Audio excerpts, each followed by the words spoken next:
Okay, so let's actually do the question. So we have this: if this big set here is equal to this set. And remember I said that for sets to be equal, you need each of the sets to be a subset of each other. So this is a subset of this set, and this is a subset of this set. So what we're going to do is prove both directions. And first we'll start with the statement that this thing here is a subset of this. So let's write that down. So A, which is the first set,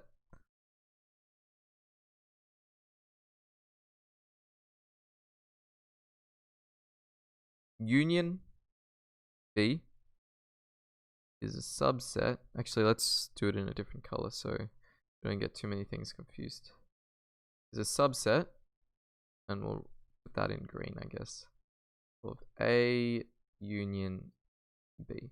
Okay, so when you have something like this, there are two cases. So you can split this big set here up into two smaller sets. So here's the first smaller set, and here's the second smaller set.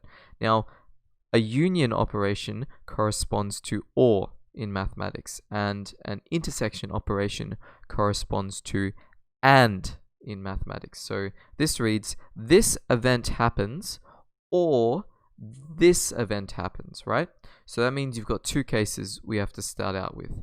Now remember, to prove something is a subset of something, we have to show this, right? If it's in one set, it implies it's in the other. So I guess this, if you're kind of lost, it's okay. Just keep trying, keep going. But if you're really lost, I guess just watch and rewatch it, try again. Yeah, this is actually, I think this is the hardest question in the course. So it's okay. Anyway, so suppose X is in some set A intersect B, right? And so this is the first case. So it's in this set, or the second case is that we suppose X is in the set B, right?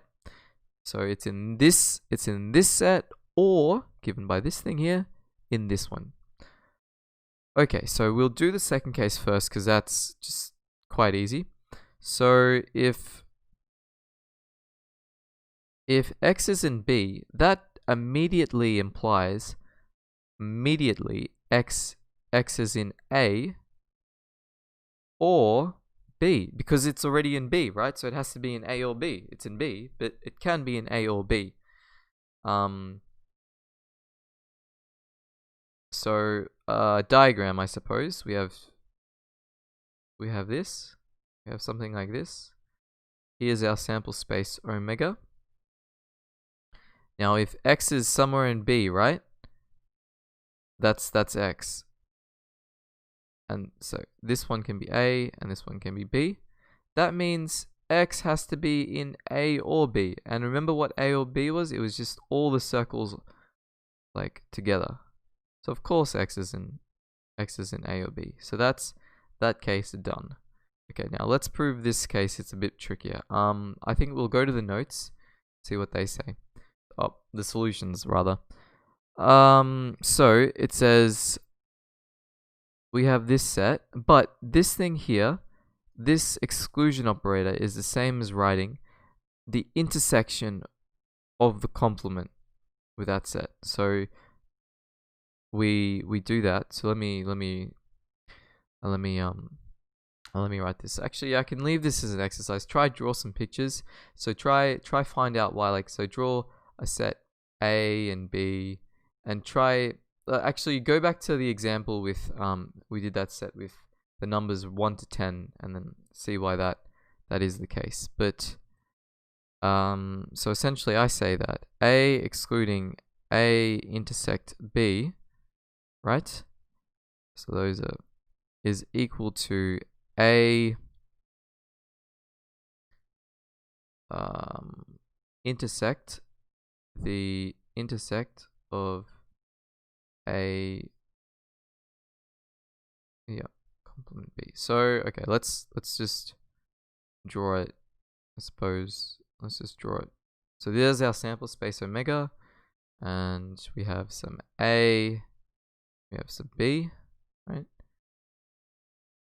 Okay, so, and let's draw another one, I guess.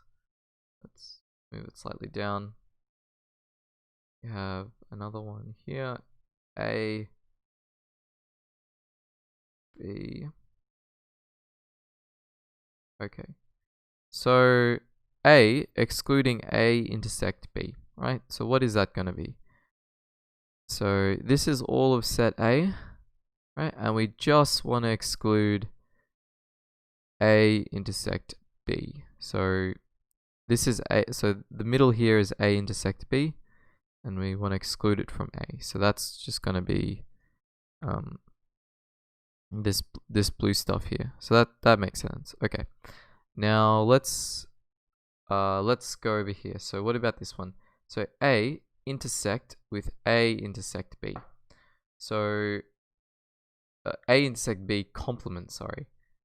Oh man. Okay, so what is A?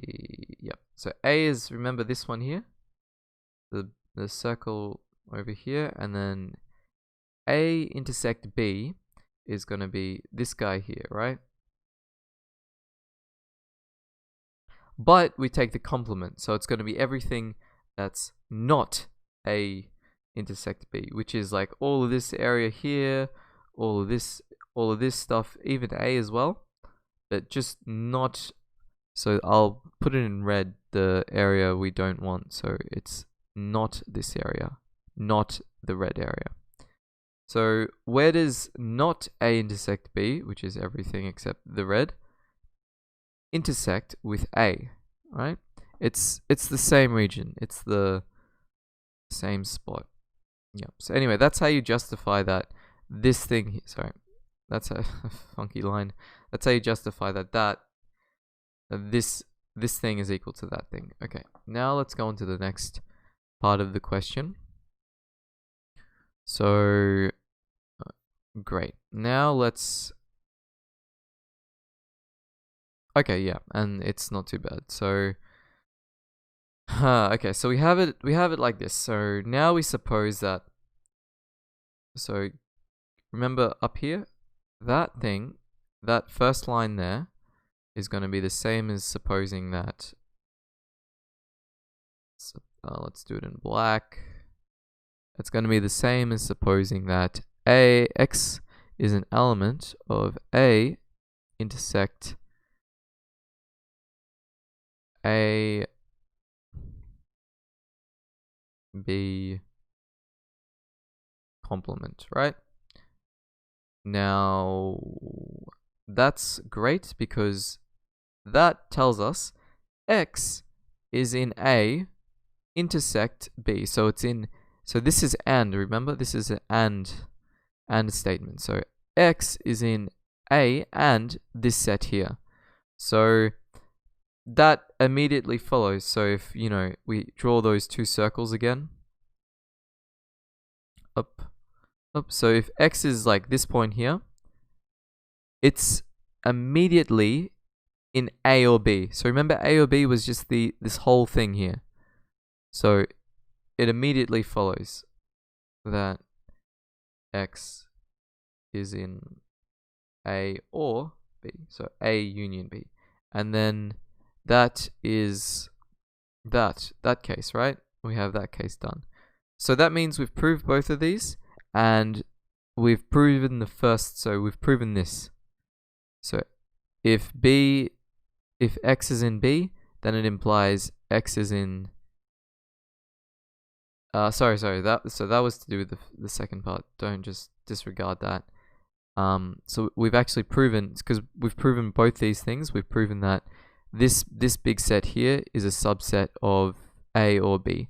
So the next thing we're going to do, and I think the video is getting a bit long, is that we will prove the opposite direction. So A or B is a subset of A intersect B, right? Union B Yeah, that's the set. So we'll prove that, and then once we prove that, we have that those two sets are equal. Okay, so stay tuned for the next part.